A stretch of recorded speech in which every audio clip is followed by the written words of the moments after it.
Elle a couché avec 12 hommes. Mais le prix à payer a détruit sa vie. Prends ces 12 préservatifs.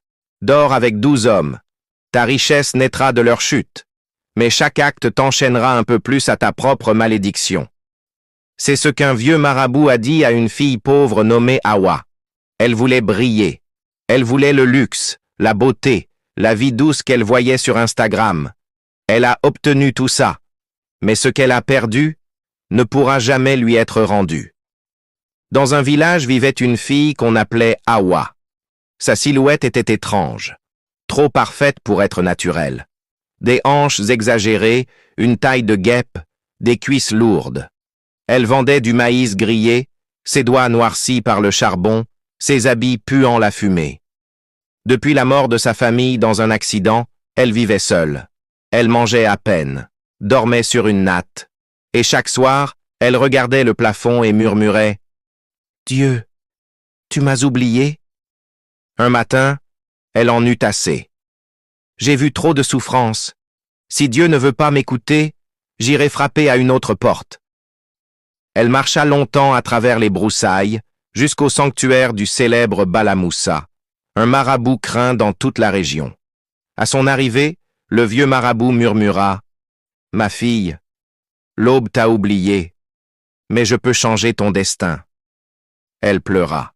« Baba, je suis fatiguée. Je veux être riche, comme les filles qu'on voit sur Instagram. Je suis prête à tout. » Baba entra dans sa maison et ressortit avec un petit sac noir. À l'intérieur, 12 préservatifs, chacun noué avec un fil rouge. « Voici ta mission. Dors avec 12 hommes riches. Avant chaque rapport, remplace leur capote par l'une de celles-ci. Leur semence activera ta richesse.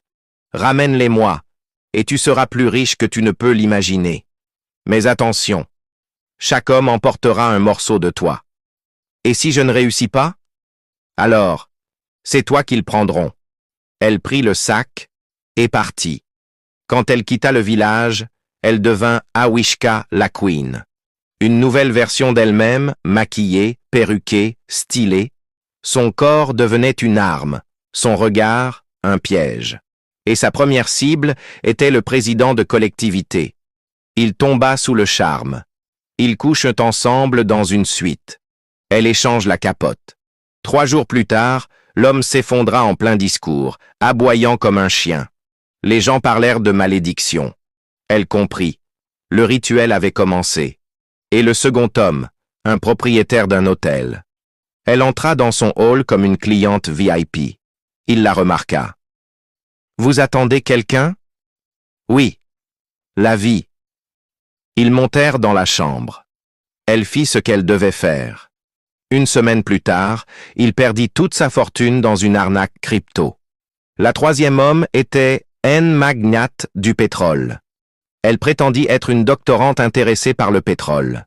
« Je veux comprendre ce qui coule sous terre. » Il la trouva brillante et séduisante. Après leur nuit, il développa une maladie de peau étrange, incurable. Le 4e homme. Cette fois-ci, un pasteur célèbre. Elle le suivit dans une veillée, l'écouta prêcher, ferma même les yeux aux prières. « Mon esprit ressent des blocages, pasteur. Peut-on parler seul à seul? » Il accepta, flatté. Le piège se referma. Il la reçut chez lui pour une bénédiction spéciale. 1 semaine plus tard, des vidéos compromettantes sortirent. Il avait tout perdu. Église, réputation, famille. Le 5e homme, un footballeur célèbre. Elle le séduisit en boîte. Il l'adora. Ils passèrent la nuit ensemble. Le lendemain, il se blessa gravement. Carrière terminée. Mais pour Hawa, tout s'accélérait. Hôtel de luxe, brunch avec star, DM d'hommes puissants. Le 6e homme, un politicien lié à une secte riche, puissant, dangereux. Mais elle le voulait. Elle porte une robe rouge. Il céda. Mais à partir de cette nuit-là, elle commença à rêver de serpents, de visages sans yeux. Et parfois, en se regardant, ses yeux devenaient rouges. Mais elle continua, car elle savait. Il en restait 6. Le 7e homme, un producteur de films. Elle fit semblant d'être actrice. J'ai une passion pour les rôles profonds, mais je cherche un mentor. Il mordit. Ils couchèrent ensemble. 3 jours plus tard, aphonie totale. Il ne pouvait plus parler. Le 8e homme, un industriel du textile. Elle joua la fille ambitieuse. Il l'invita à visiter son usine. Ils couchèrent ensemble. 2 jours plus tard, incendie. Usine détruite. Le 9e homme, un directeur de banque. Elle créa un faux projet. Il l'a reçu. Charmé. Après leur nuit, il fut accusé de blanchiment d'argent. Carrière anéantie. Le 10e homme, un influenceur millionnaire. Elle le draguait depuis des semaines sur Instagram. Il mordit. Ils couchèrent. Peu après, tous ses comptes furent piratés. Il disparut du web. Elle gagna 50 000 abonnés en 3 jours. Mais dès ce moment, les ombres commencèrent à apparaître. Dans ses rêves, dans son miroir. Les 10 hommes, immobiles, yeux blancs. Ils murmuraient. Tu nous as pris. On attend. Le 11e homme, un sénateur influent. Elle le séduisit lors d'un gala. Ils couchèrent dans un appartement discret. Mais après lui, les 11 autres apparurent tous dans sa chambre, debout, saignants, silencieux. Elle savait, le 12e serait le dernier, ou sa fin. Le 12e homme, le plus puissant de tous. Stations-service, centres commerciaux, compagnies aériennes. Ils se croisèrent à une soirée. Ta beauté me rend fou. Peut-être parce que je suis ton destin. Ils montèrent dans une suite 5 étoiles. Elle glissa un somnifère léger dans son verre. Elle fit l'échange. Comme les autres. Mais cette fois, le vent souffla alors que les fenêtres étaient fermées. Les lumières tremblèrent.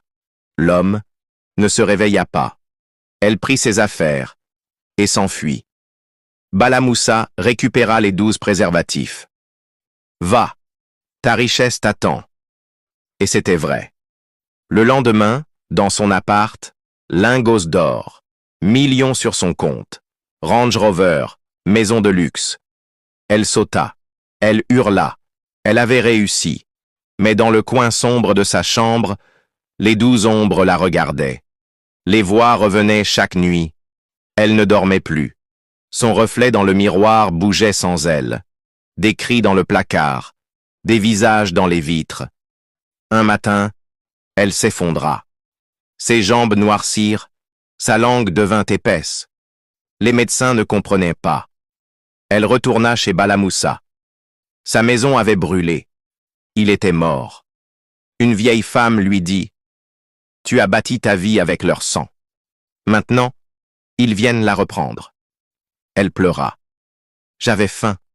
Je voulais juste vivre. Tu as volé des âmes.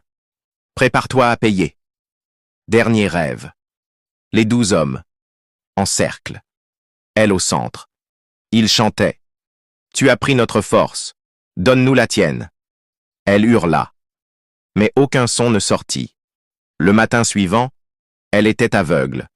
L'argent disparut. La maison, vendue. Les comptes, vidés. Son visage, méconnaissable. Les gens riaient. Awishka la Queen mendiait maintenant. Quelle honte! Mais personne ne savait. Que les 12 ombres riaient encore. Dans le vent, la souffrance peut nous pousser à tout. Mais les raccourcis vers la richesse sont souvent des chaînes invisibles. Ce que tu voles revient te détruire. Le vrai succès prend du temps.